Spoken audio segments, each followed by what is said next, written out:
Inter ఫలితాల్లో గందరగోళంపై నిరసనలు కొనసాగుతూనే ఉన్నాయి. తమ సమస్యల పరిష్కారానికి విద్యార్థులు, తల్లిదండ్రులు బోర్డు దగ్గరికి వస్తున్నారు. బోర్డు దగ్గర పోలీసులు భారీ భద్రత ఏర్పాటు చేశారు. ఏ ఒక్కరిని లోపలికి అనుమతించడం లేదు. దీంతో బోర్డు ముందే విద్యార్థులు, తల్లిదండ్రులు అధికారుల సమాధానం కోసం ఎదురు చూస్తున్నారు. అటు పోలీసులు, ఇటు బాధితులు ఇంటర్ బోర్డు దగ్గర ఉద్రిక్తతను కంటిన్యూ చేస్తోంది. బోర్డు దగ్గర ఆందోళన చేసిన ప్రొఫెసర్ నాగేశ్వర్ను పోలీసులు అరెస్టు చేశారు. సమస్య పరిష్కారానికి రమ్మని చెప్పి పోలీసులతో గిండించడం సరికాదన్నారు ప్రొఫెసర్ నాగేశ్వర్. బోర్డు తీరు సరిగ్గా లేదన్నారు. తప్పు జరిగిందని అధికారులు ఒప్పుకున్నారని, బాధ్యులపై చర్యలు తీసుకోవాలన్నారు నాగేశ్వర్.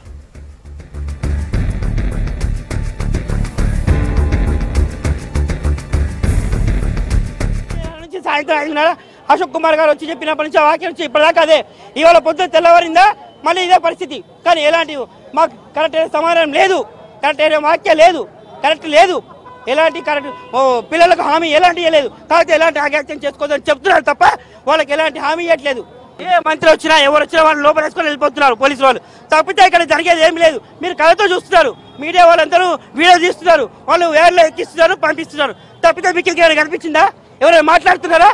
ఏ రాజకీయాలు వస్తున్నారు కానీ వాళ్ళు మాట్లాడియట్లేదు. మీరు వెళ్ళండి, అరెస్ట్ చేస్తున్నారు, వాళ్ళు పోలీసులు తీసుకెళ్తున్నారు, మా పిల్లల్ని తీసుకెళ్తున్నారు, మేము వాళ్ళ వెనకాల పరిగెడుతున్నాం. మళ్ళీ వాళ్ళని తీసుకురావాలి, ఇలా కూర్చోవాలి, మేము అరుస్తున్నాం ఇక్కడ. కానీ న్యాయం మాత్రం జరగట్లేదు సార్. మా పిల్లలకి ఏదో న్యాయం జరగాలని ఈ ప్రభుత్వాన్ని మేము కేటీఆర్ సార్ని మరీ విజ్ఞప్తి చేసి బతిలాడుకుంటాం కూడా. మేము మన తెలంగాణ పిల్లలకి ఇలాంటిని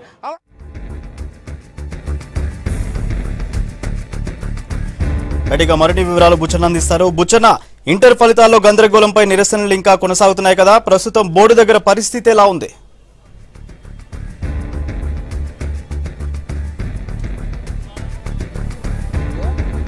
బోర్డ్ ఆఫ్ ఇంటర్మీడియట్ దగ్గర ఆందోళన కొనసాగుతున్నది. అర్ధ గంట కింద ప్రభుత్వం నియమించిన కమిటీ సభ్యులు కూడా లోపలికి వెళ్ళిపోయారు. బోర్డ్ ఆఫ్ ఇంటర్మీడియట్ ఉన్నతాధికారులతో దీనికి సంబంధించిన అంశంపైన చర్చలు అంటే వారితో సమావేశమయ్యారు.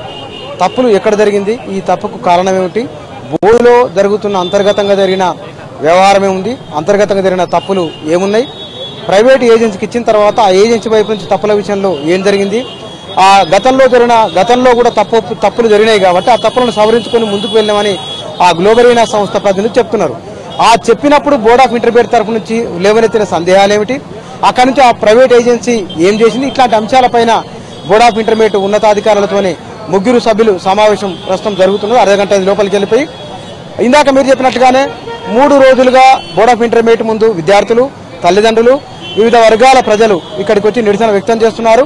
తప్పులకు బాధ్యత ఎవరిది, పిల్లల భవిష్యత్తుకు బాధ్యత ఎవరిది అనే ఆ ప్రధానమైన ప్రశ్నలు వాళ్ళు వేస్తున్నాయి. ఈ ప్రశ్నలన్నిటికి సమాధానంగానే ప్రభుత్వం కమిటీ వేసింది. ఈ కమిటీలో ఉన్న Telangana state technical service MD Venkateswararao, BITS Pilani professor Vasan, IIT professor Nishant, ఈ ముగ్గురు కూడా లోపలికి వెళ్ళిపోయారు. అరగంట అవుతుంది. ఈ అరగంట తర్వాత వాళ్ళంతా గ్లోబల్ ఇనాస్ సంస్థ ప్రధాన కార్యాలయానికి వెళ్లి అక్కడ కూడా వారితో సమావేశం అవుతారని, ఈ లోపం ఎక్కడ జరిగింది, సాంకేతిక పరమైన సమస్యలు వస్తే కనుక దానికి పరిష్కారం ఏమిటి, వాళ్ళు వెంటనే తీసుకున్న చర్యలు ఏమిటి, విద్యార్థులకు మార్కుల కొరకు ఎక్కువ తక్కువ, పాస్ అయితే ఫెయిల్ అయినట్లు, ఫెయిల్ అయితే పాస్ అయినట్లు, ఇంత గందరగోళానికి ఎట్లా జరిగింది, టెక్నికల్ గా ముందే వారు తీసుకున్న సమస్యలు ఏమున్నాయి, ఈ అన్ని అంశాలపైన కూడా వారు కమిటీ సభ్యులు దానిపైన వివరాలు సమాచారాన్ని సేకరిస్తున్నారు. కమిటీ ఇవాళ లోపలికి వెళ్లిపోయింది. లోపల అధికారులతో సమావేశం అవుతున్నారు. మరొక వైపున 24 వరకు రీకౌంటింగ్, రీవాల్యుయేషన్ కు సమయం ఉన్నది విద్యార్థులకు. దాన్ని 27కు పెంచినట్టుగా తెలుస్తున్నది. అంటే విద్యార్థుల తల్లిదండ్రులు లక్షలాది మంది ఆందోళన వ్యక్తం చేస్తున్నారు కాబట్టి ఆ డేటును పెంచడం వల్ల కొంతలో కొంత ఉద్రిక్తను తగ్గించవచ్చు అనే ఆలోచన కూడా ప్రభుత్వానికి ఉన్నట్లున్నది. అందుకోసమనే 27వ తేదీ కల్లా తేదీని పొడిగించారు.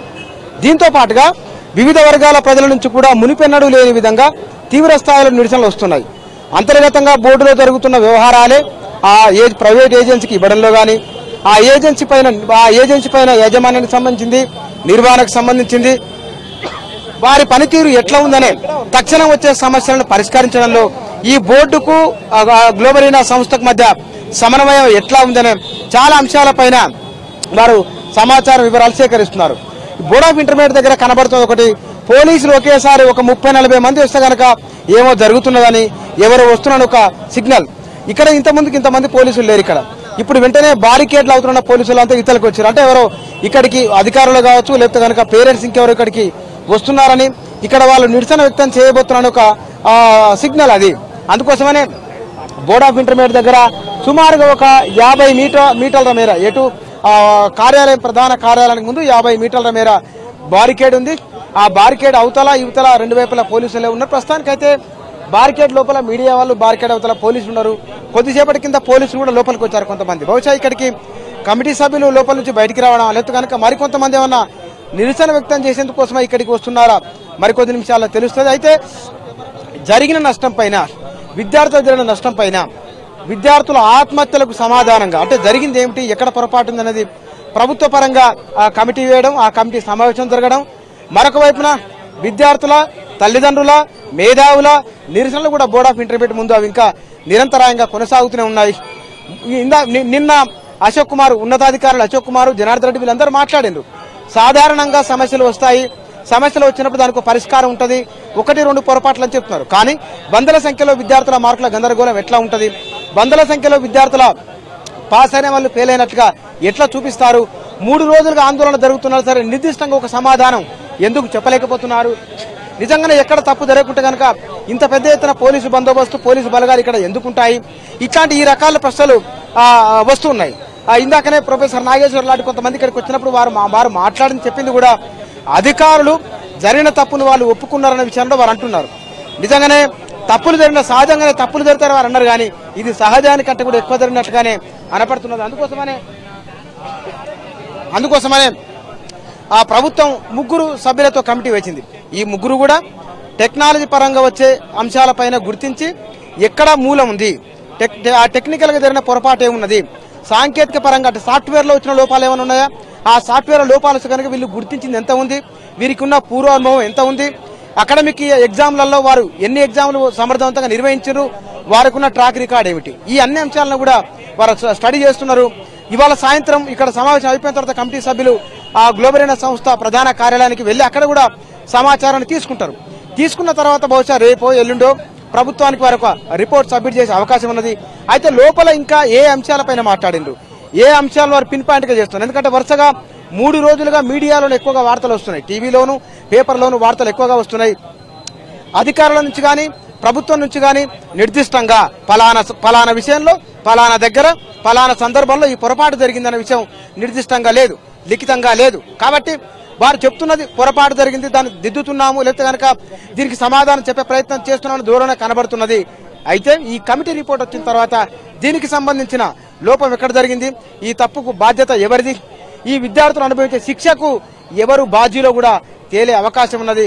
అయితే బయట ఉన్న పేరెంట్స్ కూడా ఇవాళ మా పొద్దు నుంచి వచ్చిన వాళ్ళు అడుగుతున్న మాట, కమిటీ వేసినప్పటికీ కూడా ఈ కమిటీ ఏ రిపోర్ట్ ఇవ్వబోతున్నది, ఈ కమిటీ నష్టపోయిన విద్యార్థులకు ఏ సమాధానం చెప్పబోతున్నది, విద్యార్థుల నుంచి, విద్యార్థుల తల్లిదండ్రుల నుంచి వస్తున్న ప్రశ్నలకు ప్రభుత్వం ఏ సమాధానం ఇవ్వబోతున్నది, ఆ సమాధానం వారు చెప్తున్నది రీకౌంటింగ్ అనుకున్నా, రీవాల్యుయేషన్ అనుకున్నా సరే ఆ ఒక్కొక్క పేపర్ గట్టే మొత్తాన్ని ఎవరు చెల్లించాలి, మొత్తమే ప్రభుత్వమే ఆ దరఖాస్తు పెట్టుకున్న ప్రతి ఒక్కరికి ఉచితంగానే ప్రభుత్వం చేయబోతున్నదా, రివాల్యుయేషన్ రీకౌంటింగ్ ప్రభుత్వమే చేయబోతున్నదా, అధికారుల పైన తాత్కాలికంగా లేకపోతే సస్పెన్షన్ తో సరిపెట్టబోతున్నదా, ఇవన్నీ బయట జరుగుతున్న చర్చ, బయట వస్తున్న ప్రశ్నలు, విద్యార్థుల తల్లిదండ్రుల తరఫు నుంచి వస్తున్న ప్రశ్నలు, ఈ ప్రశ్నలకు సమాధానం రావాల్సి ఉన్నది. రెండవది దీనికి బాధ్యులు ఎవరో తేలవలసి ఉన్నది, బాధ్యులపైన చర్యలు ఏమిటో కూడా తేలవలసి ఉన్నది.